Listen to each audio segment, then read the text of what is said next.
Okay. Next ఈ క్లాస్‌లో GL account reports చూస్తాం. సో, జీఎల్ అకౌంట్ రిపోర్ట్స్ అంటే మనం లైన్ ఐటెమ్ రిపోర్ట్స్ ఉంటాయి. బ్యాలెన్స్ రిపోర్ట్స్ ఉంటాయి. Next financial statements. Okay. Line item reports, balance reports, financial statements. So, line item రిపోర్ట్స్‌లో T codes FBL three N. So, ఈసీసీలో use చేస్తారు ఇది ఎఫ్‌బీఎల్3ఎన్. So, మనం ఎస్/4 హనా కాబట్టి ఇప్పుడు మనం యూజ్ చేసేది ఎఫ్ఏజీఎల్ఎల్03. ఓకే. సో, టీ కోడ్ ఏంటి? ఎఫ్ఏజీఎల్ఎల్03 లైన్ ఐటెమ్ రిపోర్ట్స్‌కి. సో, ఫర్ ఎగ్జాంపుల్ ఇప్పుడు ఎఫ్ఏజీఎల్ఎల్03. సో, ఇది లైన్ ఐటెమ్ రిపోర్ట్. సో, ఇక్కడ మనం ఏం చేస్తాం? ఒక జీఎల్ అకౌంట్ అనేది ఇస్తాం.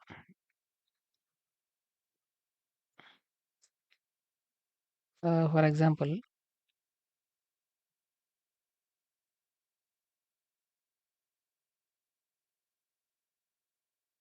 Commission paid. కమిషన్ పెయిడ్ అనే జీఎల్ తీసుకున్నాం. కంపెనీ కోడ్ ఎంటర్ చేసాం. So, open items.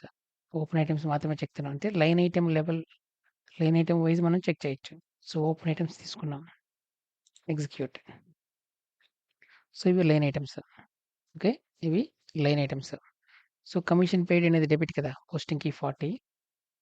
So, credit అయితే 50. డెబిట్ అయితే 40, క్రెడిట్ అయితే 50. So, line item level report. So, ఇన్ని ఎంట్రీస్ అనేటివి మనం పోస్ట్ చేస్తున్నాం. Okay. So, GL account 4,40,000. Company code ledger 0L leading ledger. So, balance, account balance. ఇది line item reporting. Next layout చూస్తే మనం ఎంట్రీ పోస్ట్ చేసేటప్పుడు మనం ఏమేమి ఎంటర్ చేస్తామనేది ఇక్కడ ఉంది. So, layout, company code, document type. So, ఇది. సో, ఇది లైన్ ఐటెమ్ రిపోర్ట్. సో, ఇక్కడ document number, business area type, document date, పోస్టింగ్‌కి local amount, okay. Local currency. So, ఇలా ఈ లైన్ ఐటెమ్స్ అన్నీ మనం డిస్‌ప్లే అవుతాయి. లైన్ ఐటెమ్ రిపోర్ట్‌లో ఏమేమి డిస్‌ప్లే అవుతాయి? Company code, document number, document type, document date, posting date, period, fiscal year, పోస్టింగ్‌కి debit or credit indicator. Okay. డెబిటా, క్రెడిటా indicator, document currency, amount in document currency, local currency. Okay. So, ఇలా number of fields. Okay. So, ఇవన్నీ కూడా cost centre, profit centre, segment, reference, header text, line item text. So, ఇవన్నీ కూడా లేఅవుట్‌లో real టైమ్‌లో లేఅవుట్‌లో మనం ప్రిపేర్ చేయాలి. ఓకేనా? సో, మనకు ఆల్రెడీ ఐడియా ఉంది కదా! Change layout, select layout, save layout. ఓకేనా? సో, లేఅవుట్ అంటే ఏంటి? ఈ ఆప్షన్స్‌ని చేంజ్ చేసుకోవడం. సో, ఈ ఆప్షన్ తర్వాత ఏ ఆప్షన్ రావాలనేది. ఓకేనా? ఇది line item report. Next balance reports. Balance report చూస్తే సో, క్లాసిక్ జీఎల్‌లో ఎఫ్ఎస్10ఎన్. సో, ఎస్/4 హనాలో ఎఫ్ఏజీఎల్‌బి03. సో, ఎస్/4 హనాలో లైన్ ఐటమ్స్ కోసం ఎఫ్ఏజీఎల్ఎల్03. ఓకేనా? బ్యాలెన్స్ రిపోర్ట్ కోసం ఎఫ్ఏజీఎల్‌బి03, ఫ్యాగల్-బి03 అంటాం. ఓకేనా? ఎఫ్ఏజీఎల్‌బి03. ఎఫ్ఏజీఎల్‌బి03. సో, మనకిక్కడ account number, company code, fiscal year, ledger 0L. So, leading ledger ప్రకారం 26, 1 account, account number, chart of account, JKOC. So, ఇక్కడ కూడా మనం ఏం చేస్తామంటే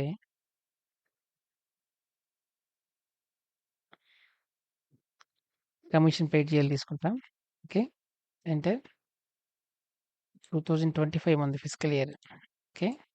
2025 ఫిస్కల్ ఇయర్. ఎగ్జిక్యూట్. సో, ఇది balance report. So, first period నుంచి మనకి ఏ ట్రాన్సాక్షన్స్ లేవు. సో, 12థ్ పీరియడ్‌లో మాత్రమే మనం కంపెనీ కోడ్ క్రియేట్ చేసాం. ట్రాన్సాక్షన్స్ అనేటివి పోస్ట్ చేసాం. సో, ఎంత బ్యాలెన్స్ ఉంది? సో, ఇది debit balance, credit balance, balance, cumulative balance. So 12th పీరియడ్‌లో ఎంత బ్యాలెన్స్ ఉంది? ఇది అమౌంట్. ఓకే. సో ఈ బ్యాలెన్స్ రిపోర్ట్. డబుల్ క్లిక్ ఇచ్చేసామనుకోండి. మళ్ళీ లైన్ ఐటమ్స్‌కి డ్రిల్ డౌన్ రిపోర్ట్ ఇది. డ్రిల్ డౌన్ రిపోర్ట్ అంటే ఏంటి? ఇక్కడ వచ్చిన లైన్ ఐటమ్ మీద క్లిక్ చేసామనుకోండి. ఇప్పుడు వచ్చేది డ్రిల్ డౌన్ రిపోర్ట్. అంటే మళ్ళీ లైన్ ఐటమ్ రిపోర్ట్ అనేది మనకి వచ్చింది. Next back. సో ఇప్పుడు మనం లైన్ ఐటమ్ రిపోర్ట్ FAGLL 03, ECCలో అయితే FBL 3N, బ్యాలెన్స్ రిపోర్ట్స్‌కి FAGLB 03, న్యూ GL అలా అయితే okay. FS 10N, classic GL అయితే. Next finance statements. Next reports ఏంటి? Finance statements. So finance statements మనకి trial balance, P&L, balance sheet. Okay. So P&L, balance sheet ఒకే statement, ఒకే T code F.01. Okay. F.01 trial balance S_PL0_86000030. Okay. Okay. S_PL0_86000030. Enter. So ఇది cost centre. Cost centre reporting. Currency company code currency అనుకోండి 10. ఓకేనా? Company code JK10. So మనకి leading ledger select చేస్తాం. Leading ledger fiscal year 2025 from period 1 to period 12. So 12 periods అనేవి తీసుకున్నాం. అంటే April to March 2025 fiscal year. Execute. So ఇది cost sheet. Okay. Trial balance. ఇది trial balance. So trial balance ఏమవ్వాలి? Debit total equal to credit total. So ఇది debit total period 1 to 12. So ఇది debit total. Next credit total period 1 to 12 same amount equal అయింది. Okay. Debit equal to credit. ఇది cumulative previous year, balance previous year. Okay. Next cumulative debit balance. Okay. So ఇది మొత్తం మీద trial balance. Next financial స్టేట్మెంట్స్‌లో P&L, balance sheet F.01 T code F.01. So ఇది financial statements. So మనం chart of accounts ఇచ్చామనుకోండి JKOC, company code, financial statements version అనేది create చేయాలి. JFSV create చేసాం మనం. So reporting year 2025, comparison year previous year 2024. So period 1 to 16 అంటే including special periods. Okay. Comparison period also period 1 to 16 previous year. LB3 control. Execute. So ఇది మనకి P&L. ఇది P&L account. P&L account balance ఇది. Okay. Debit balance that means loss. Debit balance ఇది loss. Next balance sheet. So balance sheet 0. ఎందుకని? Liabilities amount, assets amount equal అయింది కాబట్టి balance sheet 0. Okay. So ఇది financial statements report. Okay. ఓకేనా? ఇప్పుడు మనం line item reports FAGLL 03, balance report FAGLB 03, financial statements. Trial balance అయితే S_PL0_86000030. P&L and balance షీట్కి F.01.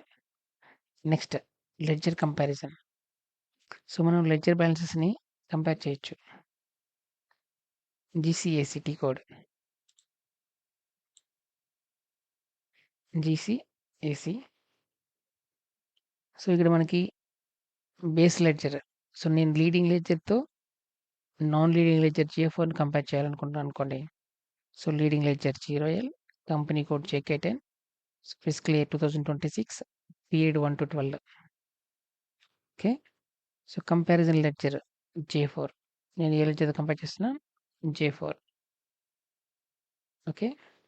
ఇంకన additional fields for comparison కూడా use చేయొచ్చు. So, additional field for base ledger field name, comparison ledger field name ఓకేనా? So, అలా 5 type of fields మనం add చేయొచ్చు. For example ఒక different type of fields ఉంటాయి.